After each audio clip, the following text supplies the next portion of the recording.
अस्सलाम वालेकुम। आज जो हम टॉपिक डिस्कस करेंगे it's known as anti social behaviour, यानी कि समाज दुश्मन किरदार। अगर कोई इंसान माशरे के असूलों की खिलाफ वर्जी करे, माशरे के जो norms rules and regulation set किए गए हैं उनको ना माने, चोरी चकारी करे, ठीक है, बदतमीजी करे, जो आप लोगों को जो किरदार अपनाना चाहिए एक माशरे में रहते हुए, अगर कोई उसकी खिलाफ वर्जी करे तो ऐसा तमाम बिहेवियर जो है वो समाज दुश्मन किरदार कहलाएगा।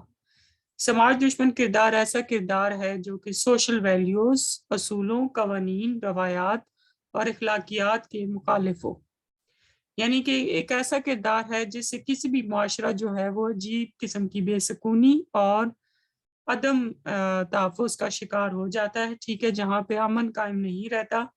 न सिर्फ ये है कि इसकी वजह से समाजी तवाज़ुन बिगड़ जाता है, बल्कि जो लोग समाज पसंद होते हैं या जिनका बिहेवियर सोशली एक्सेप्टेबल होता है वो लोग भी अदम तहफ़्फ़ुज़ का शिकार हो जाते हैं। अब इसमें डिफरेंट सोशियोलॉजिस्ट हो गए, हेरिडिटी के जो स्पेशलिस्ट हैं यानी माहिरीन अरसियात हैं, और साइकोलॉजिस्ट हैं, वो अपना अपना नुक्ते नज़र रखते हैं। सबसे पहले हम माहिरीन अरसियात की बात करते हैं जो कि हेरिडिटी को इम्पोर्टेंस देते हैं। उनके मुताबिक जो मौरूसी वजूहात हैं, यानी जो कि आप बरसे में लेकर आते हैं अपने माँ बाप से, वो समाज दुश्मन किरदार पैदा करने में अहम किरदार अदा करती है। फिर सोशियोलॉजिस्ट का कहना है कि ग्रोह और उससे वाबस्तगी समाज दुश्मन किरदार को समझने में मदद देती है, जबकि माहिरीन नफ्सियात समाज दुश्मन किरदार के हवाले से नफ्सियाती और ज़ाती असबाब की तरफ ज़्यादा तवज्जो देते हैं। ठीक है, जो लोग जुर्म के माहिर होते हैं यानी माहिरीन जर्मियात जो होते हैं, उनके नज़दीक समाज दुश्मन किरदार के लिए कोई एक नज़रिया जो है वो कार फरमा नहीं होता, बल्कि बहुत सारे नज़रियात मिलकर इसको हेल्प करते हैं कि किस तरीके से हम इसको एक्सप्लेन कर सकें। ठीक है, समाज दुश्मन किरदार की मुख्तलिफ वजूहात हो सकती हैं। ठीक है, कुछ लोग ऐसे होते हैं जो बचपन में सी ऐसी कंपनी में पड़ जाते हैं जो कि समाज दुश्मन सरगर्मियों में मुलविस होती है। ठीक है, और कुछ समाज दुश्मन ऐसे अनासर होते हैं जो कि खराब माहौल और सोबत की वजह से इन चीज़ों में पड़ जाते हैं। बाज़ लोग अपने वक्ती हालात या घर के सरकमस्टांसेस या गलत सोबत या हिजानी कैफियत की वजह से समाज दुश्मन अनासर में शामिल हो जाते हैं। बाज़ लोग इक्तसादी वजूहात में उनके घर में गुर्बत होती है, या ये है कि उनकी जो नीड्स हैं वो पूरी नहीं हो रही होती, या उनको किसी न किसी किस्म की लालच या आदत पड़ जाती है, तो वो समाज दुश्मन कार्रवाइयों में मुलविस हो जाते हैं। ठीक है, जो लोग कम से उम्र में मुजरिम बन जाते हैं, वो गलत माहौल, ना तजर्बाकारी, अदम तहफ़्फ़ुज़, वालिदैन के बाहमी झगड़े और नाक़िस तरबियत की वजह से गैर समाजी सरगर्मियों में शामिल हो जाते हैं, और जब वो एक दफ़ा इसमें शामिल हो जाते हैं तो फिर वहाँ से निकलना इनका नामुमकिन हो जाता है, यानी कि वो इस दलदल में घुस जाते हैं और इसका वहाँ से यहाँ से बाहर नहीं निकल सकते। समाज दुश्मन किरदार की अगर हम गौर व गौस करें तो वो माशरे में मौजूद होगा, लेकिन वो माशरे जो ज़्यादा तरक्की याफ्ता और मुहज़्ज़ब हैं उनमें गैर समाजी किरदार की निस्बत कम होगी बनिस्बत उन माशरों की जो कि कम तरक्की याफ्ता और कम मुहज़्ज़ब हैं। अगर हम गैर समाजी किरदार या अदम समाज दुश्मन किरदार की बात करें तो इसमें बहुत सारे जो हैं वो अनासर शामिल हैं, जैसे कि चोरी करना, ठीक है, डाके डालना, धोखा देना, दगाबाजी करना, कत्ल करना, दहशतगर्दी, तासुब, जुआ, नशा, कौमी अमलाक को नुकसान पहुंचाना, जिनसी बहरारवी, समाजी बेहिस्सी, बच्चों और औरतों से इम्तियाजी सलूक, फिरका परस्ती, अजियत पसंदी और रिश्वतखोरी वगैरह आम है। ठीक है, तो ये सारे जो हैं वो समाज दुश्मन किरदार हैं, जिनमें से सिगरेट नोशी सबसे पहले है।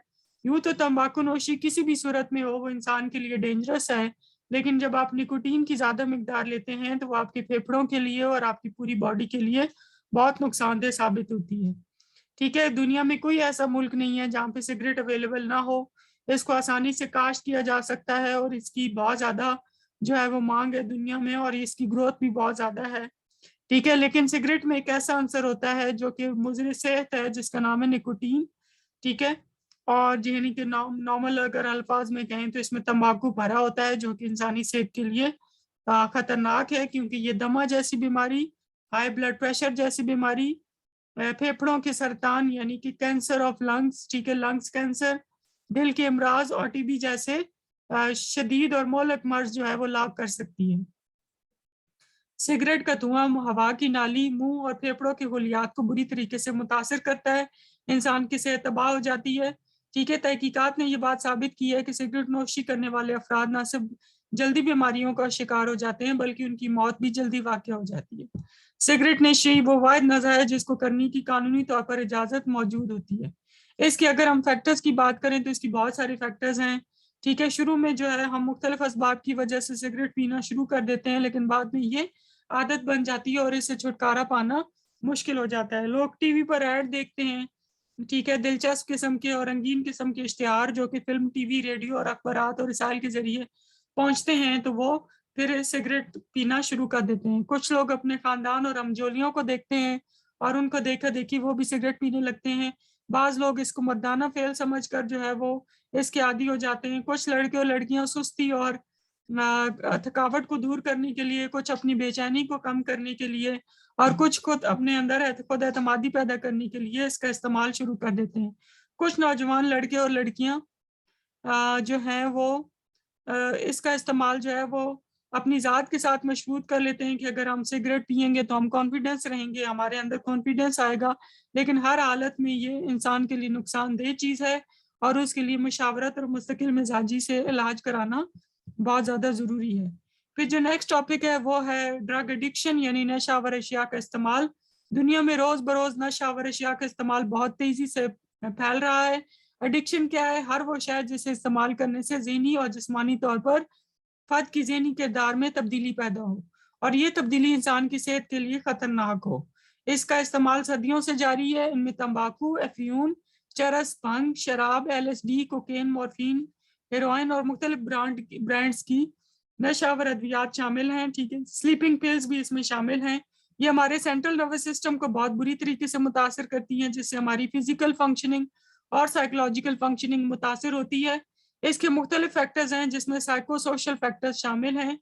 عام طور پر لوگ نشہ مزاج کو تبدیل کرنے، کارکردگی میں بہتری لانے، تخلیقی صلاحیت کو اضافہ کرنے، تناؤ اور اضطرابی کیفیت کو کم کرنے، تھکاوٹ اور بوریت کو ختم کرنے، معاشرتی میل جول کو بڑھانے، حقیقت سے فرار حاصل کرنے اور اپنے درد کو کم کرنے، مایوسی اور افسردگی کو کم کرنے کے لیے سگریٹ جیسے اور نشے جیسی مہلک چیز کا استعمال کرتے ہیں۔ ماہرین کی تحقیق کے مطابق وہ افراد جو نفسیاتی لحاظ سے انسینسیٹیو یعنی کہ بے حس، جارح یعنی کہ اگریسو اور بہت زیادہ متجسس جن میں کریوسٹی بہت زیادہ ہوتی ہے، وہ لوگ جلدی نشے کی طرف راغب ہو جاتے ہیں۔ نشے کا استعمال ان بچوں میں زیادہ پایا جاتا ہے جن کے والدین بھی نشہ کرتے ہیں۔ ٹھیک ہے، اور اس کی وجوہات میں سے اس کی بآسانی دستیابی، غلط ماحول، سماجی اور اقتصادی عوامل، خاندانی جھگڑے، جنسی بہرروی اور مذہب سے دوری جو ہے وہ شامل ہیں۔ نشہ کرنے والا نشہ آور اشیاء کے معمولی استعمال کو آہستہ آہستہ بڑھاتے ہوئے اس مقام پر پہنچ جاتا ہے جہاں موت اس کا استقبال کرتی ہے، یعنی کہ ٹالرنس لیول انکریز کر جاتا ہے۔ فرد جب نشے کا عادی ہو جاتا ہے تو نشے کی عدم دستیابی کی وجہ سے اس کے اندر اضطرابی کیفیت پیدا ہونے لگتی ہے جس کو ہم وڈرول سمٹمز کہتے ہیں۔